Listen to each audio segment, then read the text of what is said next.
je viens corriger tout ce qui est taches, cernes en tapotant sur les zones. On tapote, on n'étire pas le produit, parce que si vous étirez le produit, ben, comme son nom l'indique, on étire quoi. J'ai une petite tache ici. Si vous étirez, forcément, ben,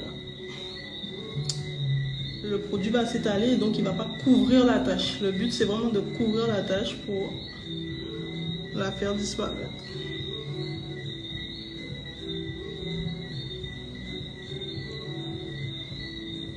Voilà.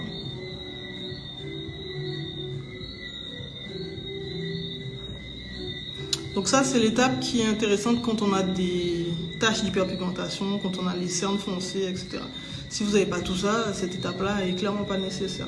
Ah, et juste avant, j'ai hydraté mon visage, j'ai appliqué donc ma crème hydratante. Ensuite, je suis venue appliquer ma base. Donc pour moi, ma base préférée, c'est la Milk.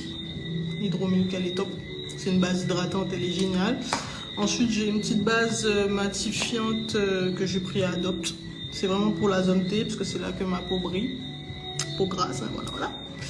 Et j'ai aussi donc un primer pour le contour des yeux.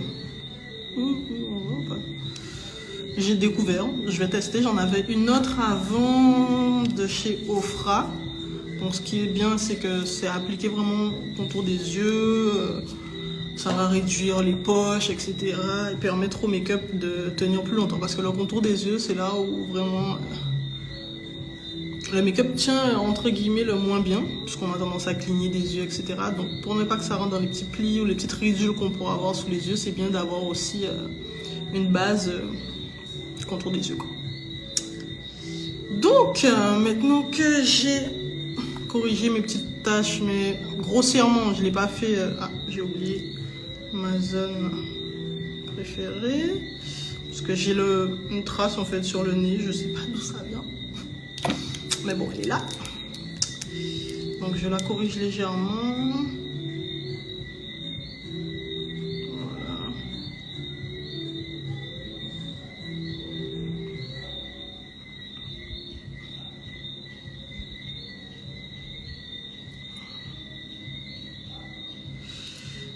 Donc une fois que j'ai bien corrigé le tout,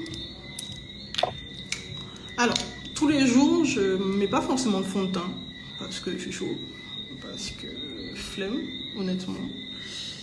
Donc j'ai tendance à mettre principalement de l'anti-cerne et après j'applique en général un fond de teint poudre de la marque Ruby Kisses. Donc je commence d'abord par l'anti-cerne et ensuite je viens appliquer le fond de teint poudre. Je préfère parce que c'est plus léger pour le coup et c'est plus facile d'application, ça prend moins de temps, etc., etc. Donc voilà, donc je vais commencer par l'anti-cerne. Alors moi j'applique, ça va dépendre du mood, mais en général j'applique, désolé, j'ai reçu un message qui m'a perturbé. J'applique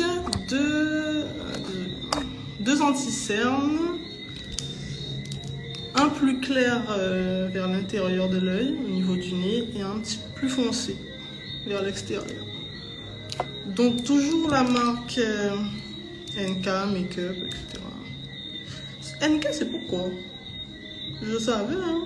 Ah ouais, Nika New York. Donc le numéro 8 et le numéro 10 pour tous les jours. Après j'ai différentes teintes, j'en ai de la plus claire à la plus foncée, ça dépend du type de make-up que je veux faire. Là, comme je vous ai dit, on fait le make-up de tous les jours, make-up naturel, donc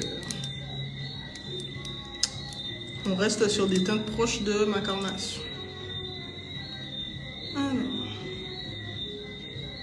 Donc le 8, la tête la plus claire des deux.